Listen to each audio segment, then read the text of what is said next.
ಎಲ್ಲರಿಗೂ ನಮಸ್ಕಾರ. ನಿನ್ನೆ ಭಯಂಕರ ಅಮಾವಾಸ್ಯೆ ಮುಗಿದಿದೆ. ಇಂದು ಯುಗಾದಿ ಹಬ್ಬ. 11 ವರ್ಷ ಗಜಕೇಸರಿ ಯುಗ. 8 ರಾಶಿಯವರಿಗೆ ಅದೃಷ್ಟ ಒಲಿದು ಬರಲಿದೆ. ಧನ ಸಂಪತ್ತು ಪ್ರಾಪ್ತಿ.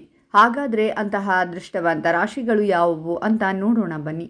ಅದಕ್ಕೂ ಮುನ್ನ ನೀವು ಆಂಜನೇಯ ಸ್ವಾಮಿಯ ಭಕ್ತರಾಗಿದ್ದರೆ ವಿಡಿಯೋಗೆ ಲೈಕ್ ಮಾಡಿ. ಹಾಗೆ ನೀವಿನ್ನೂ ನಮ್ಮ ಜ್ಯೋತಿಷ್ಯ ದರ್ಶನ ಚಾನಲ್ಗೆ ಸಬ್ಸ್ಕ್ರೈಬ್ ಆಗಿಲ್ಲ ಅಂದರೆ ಈಗಲೇ ಸಬ್ಸ್ಕ್ರೈಬ್ ಮಾಡಿ. ಹಾಗೆ ಪಕ್ಕದಲ್ಲಿ ಬರೋ ಬೆಲ್ ಐಕಾನನ್ನು ಕ್ಲಿಕ್ ಮಾಡಿ. ನಿಮ್ಮ ಸಮಸ್ಯೆಗಳಾದಂತಹ ಸತಿಪತಿ ಕಲಹ, ಪ್ರೀತಿಯಲ್ಲಿ ಮೋಸ, ಭೂಮಿ ವಿಚಾರ, ಕೋರ್ಟ್ ಕೇಸ್, ವ್ಯಾಪಾರ, ಹಣಕಾಸಿನ ತೊಂದರೆ, ಸಾಲಬಾಧೆ, ಸ್ತ್ರೀಯರು, ಗುಪ್ತ ಸಮಸ್ಯೆ, ಹೀಗೆ ಹಲವಾರು ಸಮಸ್ಯೆಗಳಿಗೆ ಶಾಶ್ವತ ಪರಿಹಾರ ಮಾಡಿಕೊಡುತ್ತಾರೆ. ಡಿಸ್ಪ್ಲೇ ಮೇಲೆ ಕಾಣುವ ಗುರೂಜಿ ನಂಬರ್ಗೆ ಒಮ್ಮೆ ಕರೆ ಮಾಡಿ. ಉದ್ಯೋಗ ಮಾಡುವವರಿಗೆ ಒಳಿತಾಗಲಿದೆ. ವೃತ್ತಿಯಲ್ಲಿ ಹೊಸ ಅವಕಾಶಗಳು ದೊರೆಯಲಿದೆ. ಜವಾಬ್ದಾರಿ ಹೆಚ್ಚಾಗುವ ಸಾಧ್ಯತೆಯೂ ಇದೆ.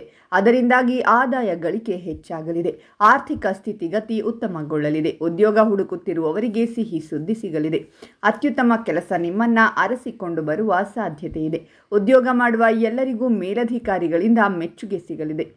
ಸಂಬಳ ಹೆಚ್ಚಾಗುವ ಸಾಧ್ಯತೆ ಇದೆ. ಹೊಸ ವ್ಯವಹಾರಕ್ಕೆ ಕೈ ಹಾಕಿ ಜಯ ಗಳಿಸಲಿದ್ದೀರಾ. ಉತ್ತಮ ಸ್ಥಿತಿಯಲ್ಲಿರುತ್ತೀರಾ. ವೃತ್ತಿ ಜೀವನದಲ್ಲಿ ಬಹಳ ಉತ್ತಮ ಕಾರ್ಯನಿರ್ವಹಣೆ ತೋರಲಿದ್ದೀರಾ. ವೃತ್ತಿ ಜೀವನಕ್ಕೆ ಇದು ಬಹಳ ಒಳ್ಳೆಯ ಸಮಯವಾಗಿದೆ.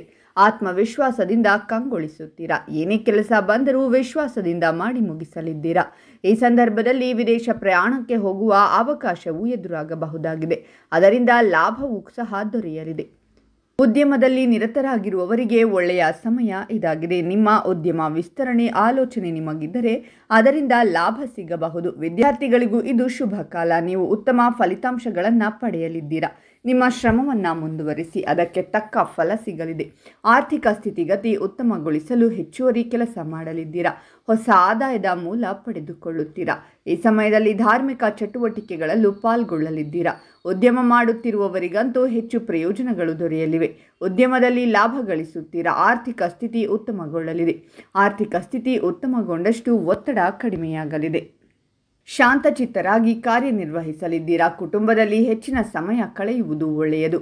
ಹೆತ್ತವರ ಜೊತೆಗೂ ಹೆಚ್ಚು ಸಮಯ ಕಳೆಯಿರಿ. ಅವರಿಗೆ ಬೇಕಾದ್ದನ್ನು ತಂದುಕೊಡಿ. ಅವರಿಗೆ ಪ್ರೀತಿ ತೋರಿಸಿ. ಅದರಿಂದ ಮತ್ತಷ್ಟು ಅದೃಷ್ಟ ನಿಮ್ಮ ಪಾಲಿಗೆ ಒದಗಿ ಬರಲಿದೆ. ಉದ್ಯೋಗಿಗಳು ಕೆಲಸದ ಸ್ಥಳದಲ್ಲಿ ಬೆಳವಣಿಗೆ ಹೊಂದಲಿದ್ದೀರಾ. ಮನ್ನಣೆ ಸಿಗಲಿದೆ. ಆದಾಯವೂ ಜಾಸ್ತಿಯಾಗಲಿದೆ. ಸಮಾಜದಲ್ಲಿ ಗೌರವ ಹೆಚ್ಚುತ್ತದೆ. ಮದುವೆಯಾಗುವ ಆಸೆ ಹೊಂದಿರುವವರಿಗೆ ಸಂಗಾತಿ ಸಿಗಬಹುದಾಗಿದೆ. ಅವಿವಾಹಿತರು ವಿವಾಹಿತರಾಗುವ ಸಂದರ್ಭ ಸನ್ನಿಹಿತವಾಗಲಿದೆ. ಹಾಗಾದರೆ ಇಷ್ಟೆಲ್ಲ ಅದೃಷ್ಟ ಫಲಗಳನ್ನು ಪಡೆಯುತ್ತಿರುವ ರಾಶಿಗಳು ಯಾವುವೆಂದರೆ ವೃಷಭ ರಾಶಿ, ಕಟಕ ರಾಶಿ, ಕನ್ಯಾ ರಾಶಿ, ಸಿಂಹ ರಾಶಿ, ವೃಶ್ಚಿಕ ರಾಶಿ, ಮಿಥುನ ರಾಶಿ, ಕುಂಭರಾಶಿ ಮತ್ತು ಮೀನರಾಶಿ.